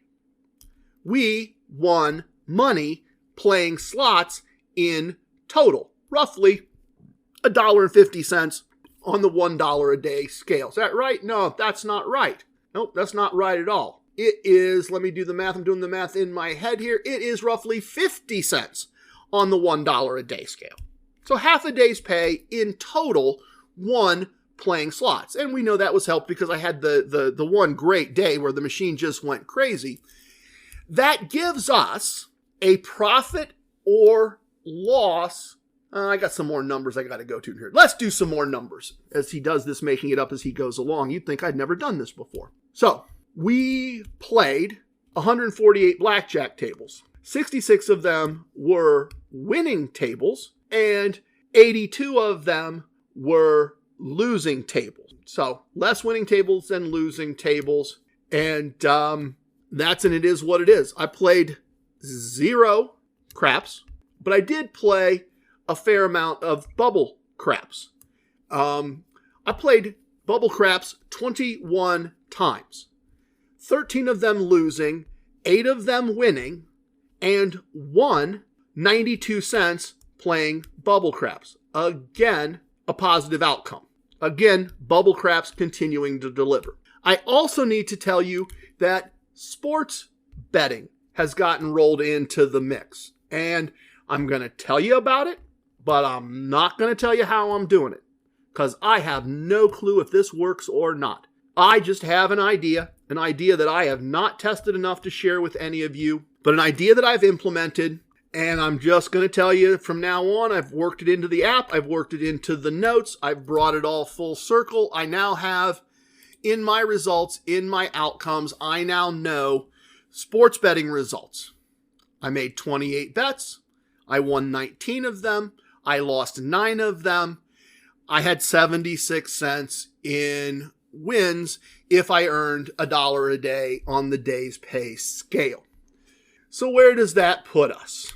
Where does that put us, given that more than 2/3 of the way in, we were minus $16 if I earned $1 a day. Our gambling profit or loss was a loss of 96 cents. Slot play helped. Sports bets helped. All of it helped. It also helped that I sat there in the hotel room, looked at a loss, a big loss, a horrible set of losses, and I said, well, that's 5% of what I've won this year. I'm just going to take some money out of the safe when I get home, and I'm going to put my head down and work. And I did. I just went to work every day, and it didn't take any more tier 3 losses. Just went back to work. And when it's all said and done, after profit or loss after expenses, I lost just a little less than 1 day's pay. I had expenses of $1.34 at the $1 a day scale, and a profit or loss after expenses of a negative $2.30. So we lost 96 cents. We had $1.36 in expenses. You bring it all together, we lost and spent $2.30. We had comps in the amount of $5.33. We received $2.34 in match bets. We received $1.18 in free bets. We received 42 cents in gifts. And I will be honest, I took some of the gifts as free bets because the stuff they were giving away was crap. So, free slot play, not free bets. I misspoke. So, roll it all together. The money lost, the money won, the money spent, the comps, the gifts, the whole thing. Where do we end up? Total value from gambling into our lives, $7.39 on the if I earned $1 a day scale. And now I will admit to you that is a bit skewed, because at least one of those dollars on the $1 a day scale, no, actually probably more like $2. I would say realistically, as I do the math in my head, a better number there for total value into our lives is probably more like $5. Because the other $2.39 of value is probably all parking comps. I record them, I take them for granted, A lot of casinos you don't have to pay to park. A lot of casinos are not right by two major sports venues and concert venues, and not by nightlife and hotels. So we have to have a fee for parking, and they're nice enough that for some of us, they comp it back. But a chunk of those comps, probably about $2.30 of those comps, came from parking comps. That's a little gray. That's a little weird. So we can discount that. But the reality is that this is still a winning Casino Kombat month. And yeah, I kind of buried the lead on you. And yeah, I kind of put the sad dog voice on. Because the reality is I was down over 16 days pay. And I finished down less than 1 day's pay. And that's also the other reality. And that's, I'll be honest, I rigged the results. I completely rigged the results in this way and in this way only. And I want to tell you about it. The biggest chunk of the losses for Casino Kombat this month, and I'm not throwing her under the bus, but the biggest chunk of the losses are Mrs. TRG's. They are not mine. Well over 2/3 of them, from my way I'm looking at it, look like they are hers. And I did on the very last day of the month. And I sat there at the bar and I looked at the numbers and I realized that all in all, when you took it all together, that I had turned that over 16 days pay negative into basically a 1 day's pay negative. And I knew there was a high probability that I could play one more table. I still had a little time on my time roll. There's a very high probability that I could play one more table and make that number just a little bit positive. I knew at that point that I'd done a pretty amazing thing, that despite how bad I had felt, I put my head down, I went to work, and I fixed most of it. And I decided I was just going to tell this story this way, that I was not going to jump back in, risk making the loss worse. I wasn't going to try to jump back in and do what probably would happen and then come on here and say, look at me, look at what I did, look at TRG, got buried, made some bad choices, did some things that would have ruined everything for most of you, that would have made your spouses and partners mad, that would have made you incredibly sad, depressed, and all of that. But I came back. I came all the way back, and I finished with a cash money win. I just wasn't going to do it. I just wasn't going to do that. I was just going to go through the numbers as they sit and acknowledge that we lost some money playing slots, that yes, in fact, it was a nice comeback. It's a little easier to go into April. It's a little easier to start April Fool's Day, feeling a little less foolish, feeling like I, yes, did accomplish something. Technically, on a cash money basis, the streak is over. I had a nice, long, productive set of wins. Very nice, very long, very productive set of wins. Month after month after month after month. I was very fortunate. But the string is over. We have a cash loss after expenses. We have a Casino Kombat winning month, though. The comps and gifts more than made up for the money lost. The value into our lives more than made up for the money lost. And from Pure Book's point of view, we're in good shape. We're starting the month of April, having kind of accomplished nothing, but having a good time and living in casinos a little bit. And we got a lot more back from them than the little bit we lost and spent. And now I will get back to the business of going after things and trying to have success in the month of April. And I will warn you that this is going to be challenging because I am taking my wife on a much needed, well-deserved last spring break as a teacher, spring break to Las Vegas in just a couple weeks. The next episode will occur after we get back from that trip. I will be able to tell you about that trip. Stick with us on social media. Stick with us on Instagram. I suspect that we will have some great pictures to share with you. Some fun things to talk about. We'll be putting out some information while we're traveling. But if it's a losing month, it's already a losing month. I am already way in the hole. I bought plane tickets. I rented a really cool car to take for 1 day. I bought tickets to Shin Lim, Magician, Mirage, on America's Got Talent. I bought tickets to see Mad Apple at New York, New York. So I've got to win a whole bunch of money before I even leave, just to hope to be even when I get there. So we'll see how it goes. But a Casino Kombat winning month. More importantly, perhaps, some lessons were learned, some lessons were taught. I think that I'm going to hope that in the future, perhaps I will remember, no matter how much I want to play in a high limit room, that it needs to be the right place and the right time. I think I've learned some things about myself, and that's always the reason I do this. Okay, you've got the results, you've got the introspection. I kind of led you down the story there and made it look worse than it was, and if that bothers you, I'm sorry. It seemed like the best way to tell the tale. Let's go to the virtual VIP lounge. I've got a kind of just interesting one to show you, just a little piece of my life, and it's what I wanted to leave you with in this episode rather than just the results. So let's pop some bottles and let's go do that. A little bit of the bubbly. Welcome to the most must-listen-to segment in casino lifestyle podcasting, the Casino Kombat Virtual VIP Lounge, where we have the best virtual everything virtually all the time.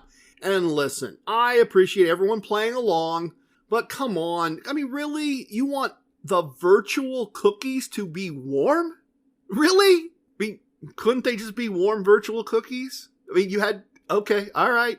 Give a mouse a muffin. He will want some jam to go with it, I guess. Fine. We will put an effort into, we will see about putting in a cookie baking robot to go with the pizza making robot. All virtual, of course. But before I put T-Rex on that, email me so that we know what kind of virtual cookies we need to be able to bake. Because I really, I said, give a mouse a muffin, jam, I get it, but I see where this is going. See, next week I'm going to tell you that we put in the virtual cookie baking robot, and then I'm going to get an email saying it only makes chocolate chip, it doesn't make peanut butter, or vice versa, or whatever. And if the virtual pizza making robot isn't enough and the virtual cookie baking robot isn't enough, then I know you're going to want a virtual hot pretzel machine. So if that's going to come next, that's fine. Just let me rip out the virtual pizza making robot, and I'll skip the virtual cookie baking robot, and I will just put in the virtual oven that will make you cookies, pretzels, or pizza on demand. It's a more expensive virtual robot, but we've got the virtual budget for it. Anyway, I love VIP lounges in casinos. I love getting a chance to have some food, have a drink, meet some friends, make some new friends, swap stories. So make a virtual plate. Help yourself to a virtual pizza made by the virtual pizza making robot. Help yourself to a virtual cookie. I'm sorry, it's a cold virtual cookie, not a warm virtual cookie. Have a virtual drink. Have some virtual milk to go with your virtual cookies. In an ideal world, press pause and pour something for yourself. Join me in a drink. It is early. I am just having orange juice today, but I have it right here with me. Been doing it as I've been kind of getting ready to do this podcast and dig into everything. It's good for us to share drinks as friends. It's good for us to share drinks as squad mates, even if that's virtual, even if that's at a distance. And the story I want to tell you today is a story that I don't believe in the sense that I don't believe in luck. I believe that luck is a matter of preparation and opportunity, at least as it relates to success in gambling. But nevertheless, this is a story about luck. Mrs. TRG and I went to Las Vegas. This was before we had children. Took a trip to Las Vegas, had some fun, and won a nice chunk of money. And came home, and we're really happy about that. And I was going on a Wednesday evening to meet up with some friends to involve ourselves in some tabletop role playing. Yes, I was a D&D player back in the day. And we just live in a quiet little neighborhood on a quiet little street. And I kind of make a right-hand turn and stop at a stoplight or stop sign and stop and start forward. And out of the corner of my eye, I see something and I start to hit the brakes, and there is a thump. Just like that. And so I stop the car, put it in park, go out, and there's a little girl lying on the ground, and her mother is now standing on the steps of the house, and she is yelling that I killed her daughter, and that I was speeding, and how dare I, but she's not coming to check on her daughter. She's just yelling and screaming at me, and the little girl's moving, and the little girl starts to stand up, and so I help her up, and I say, "Are you okay, sweetie? Are you all right?" And she says, "I'm okay. I'm all right."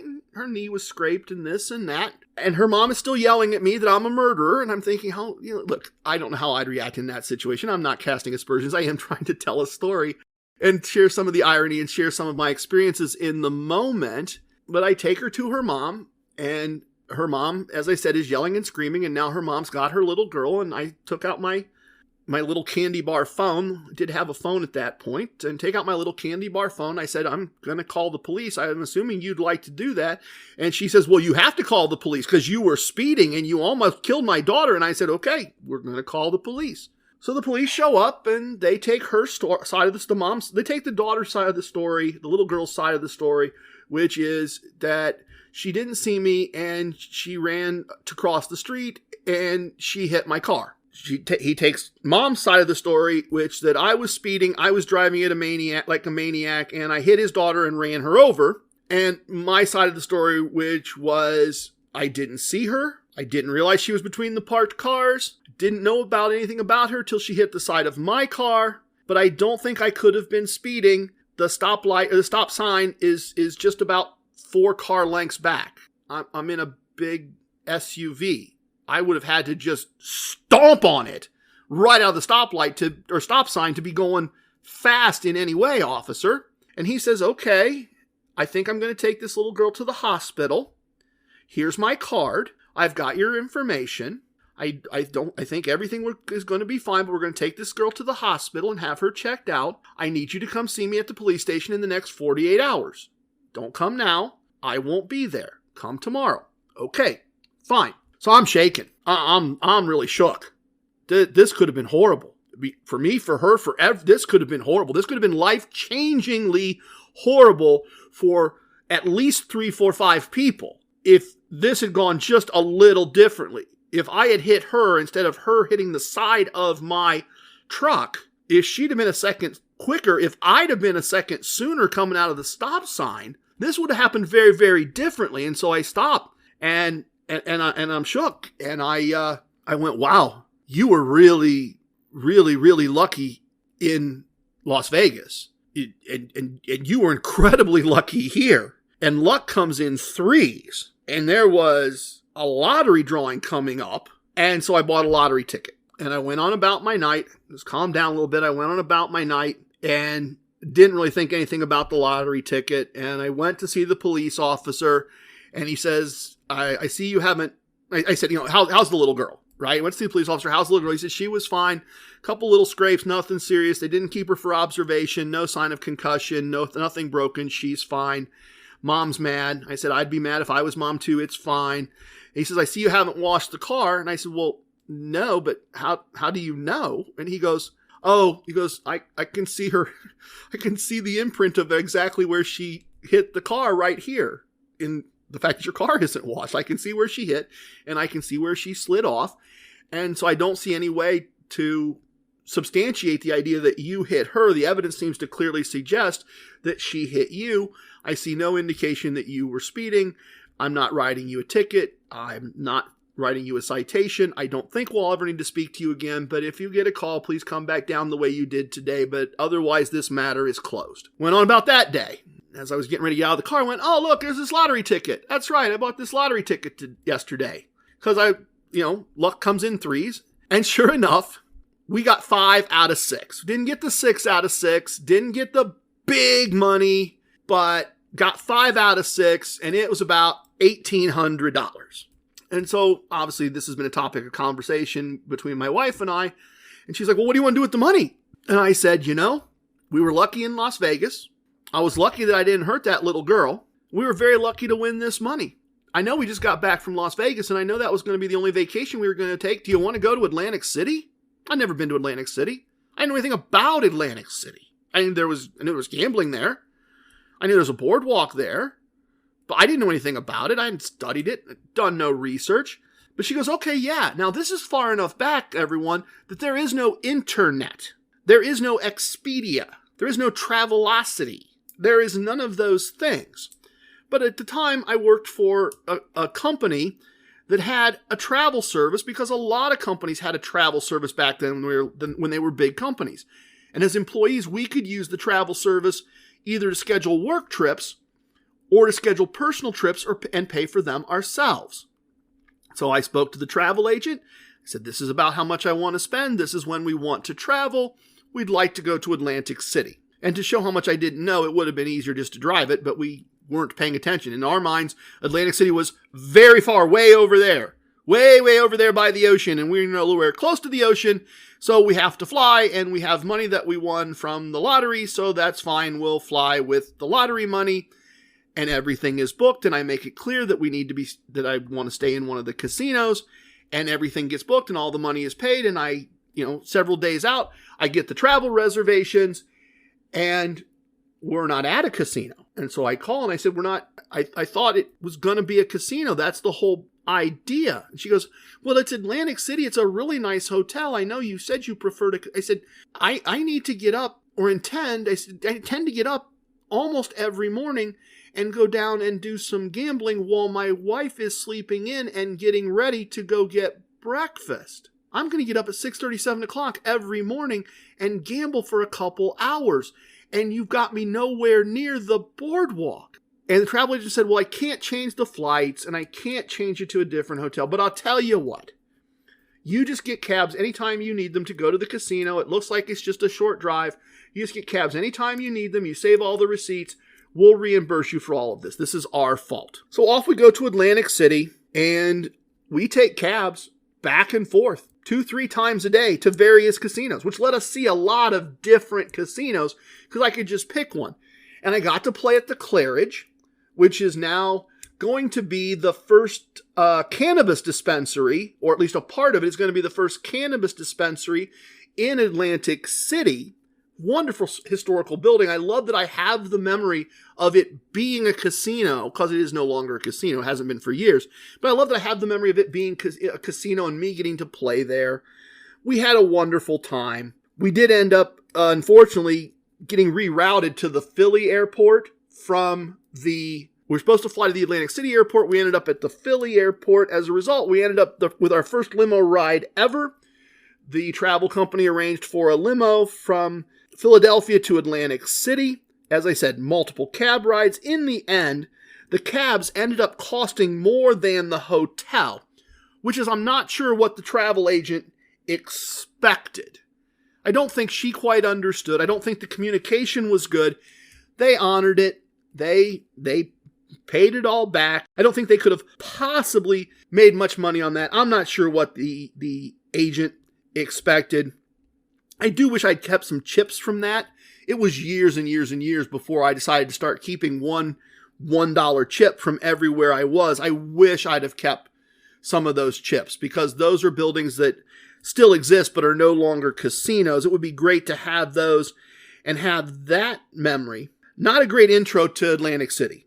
Not the perfect intro to the only place outside Vegas that allowed gambling at the time. And I, for no reason other than just circumstance and not really realizing that it was a relatively drivable place, we did not end up back in Atlantic City for a very long time. Always really, really aware and grateful that little girl wasn't hurt. And this is the story that comes up from time to time when someone asks if I've ever been to Atlantic City. And I couldn't think of a better use for the VIP lounge today than to share that little bit about myself. And that even though that was kind of a rough, rocky, and admittedly fortuitous introduction to Atlantic City, it has come to be a place that we really love today, a place that we really love spending time, a place that we really love getting able to be and enjoy. Please tip your waitresses, tip your bartenders, tip your dealers. If you have a host, tip your host. Remember our wisdoms. Don't tip away your wins. I have spoken. Everything you heard here is true from a certain point of view. In 10 years, we may find out I was wrong about all of this. It's time for leaving, and I hope you understand I was born a rambling man. Love it, hate it, it don't matter. Please share with your family and friends. Except for you, Mitch. Goodbye, everyone. Thank you so much for listening. Just kidding, Mitch. Stick around for the best part of the podcast.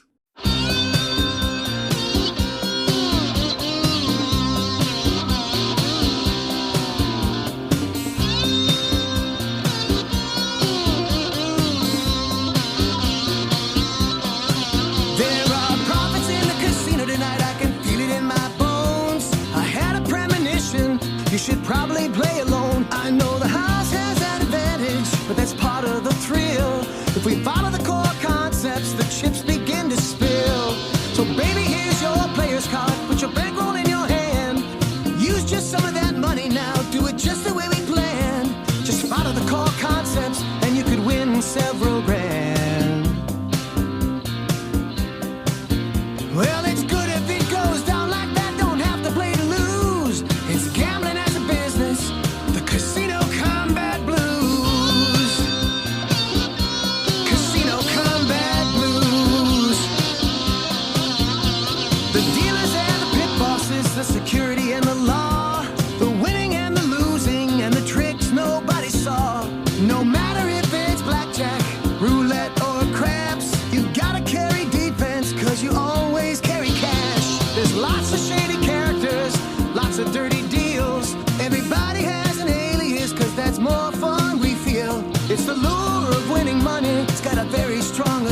Casino